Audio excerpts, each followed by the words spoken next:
So Jim, what do you think of the most exciting new frontiers that we're going to cover in this meeting? Well, it's interesting.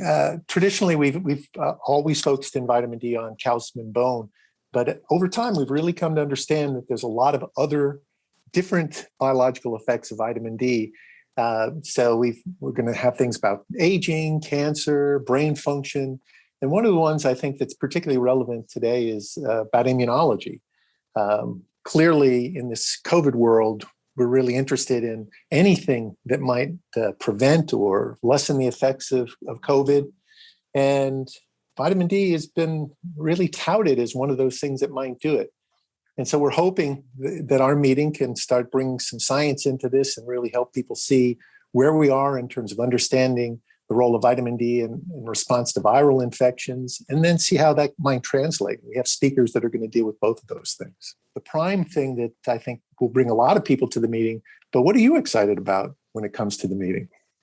Well, as a cancer researcher, I'm really looking forward to hearing more of an update on the mechanistic aspects of vitamin D and cancer. And we're going to have a couple of really excellent talks in that area. We're going to have a talk on VDR signaling, particularly in relation to ethnicity, and that'll be in prostate cancer. And we'll have another talk on the intersection between vitamin D and anti-tumor immunity, and that'll be in head and neck cancer, and whether these two pathways perhaps synergize to reduce cancer progression.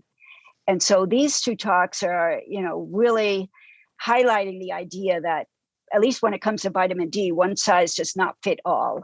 So we have the genomics of the individual that is affecting how they utilize vitamin D. And then we also have the heterogeneity of the tumor in which the vitamin D pathway is often deregulated. So there's huge gaps there that I hope we're going to address in this meeting. I also am interested in the cancer story, but for something that I don't do, we're going to have a number of people talking about the role of vitamin D in development. So how does maternal vitamin D status influence the health of the offspring, both in the immediate term? So we have somebody looking at lung development, but also in adult outcomes for the offspring. And that's something that's been big in general biology and has kind of come to vitamin D in the last couple of years. I think people will really enjoy that. So what do you think format-wise is going to be different about this meeting? Wow. It's really, this is an interesting time for us. Moving to a virtual meeting changes a lot of dynamics. But we've been away for a long time and we really needed to come together again. So I think that when we look at a virtual meeting, it gives us a real opportunity to deal with a larger audience than we've had before. Our meetings are usually 200 or 250 people. And so I'm hoping we get a lot more people who come in who might not have traveled for the meeting, but might like to learn a lot about vitamin D. What about you? Yeah, so in 40 years, this is our first virtual meetings. We have a long history, and typically we do meet every year. So we have a 2-year gap now. So I think that's one exciting thing. And looking at the different virtual platforms, we chose Keystone because I think their platform is really very dynamic, very robust.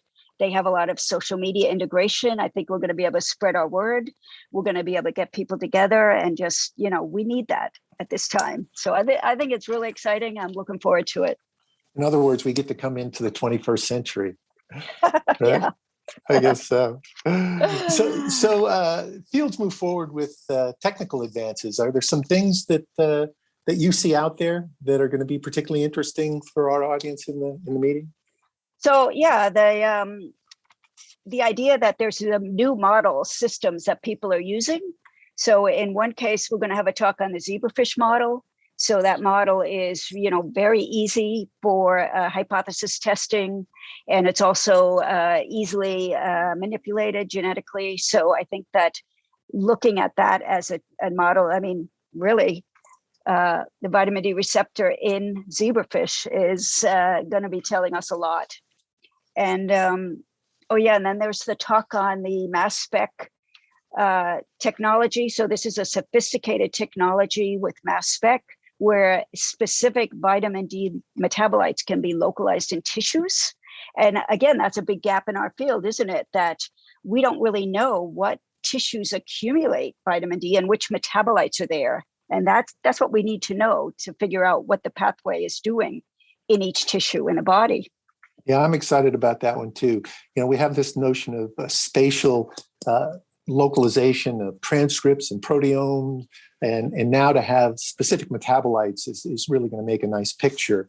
I think this is a novel aspect that I hadn't really anticipated they'd have the sensitivity to do. So given that vitamin D metabolites are going to be identified in all different tissues, so what makes vitamin D so integral to so many biological processes, you think?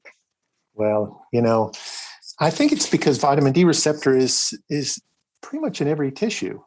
Now, the fact is that vitamin D receptor levels are highest in the intestine, and it kind of fit with the traditional role that vitamin D plays in calcium and bone. So we were able to focus on that for a good long time.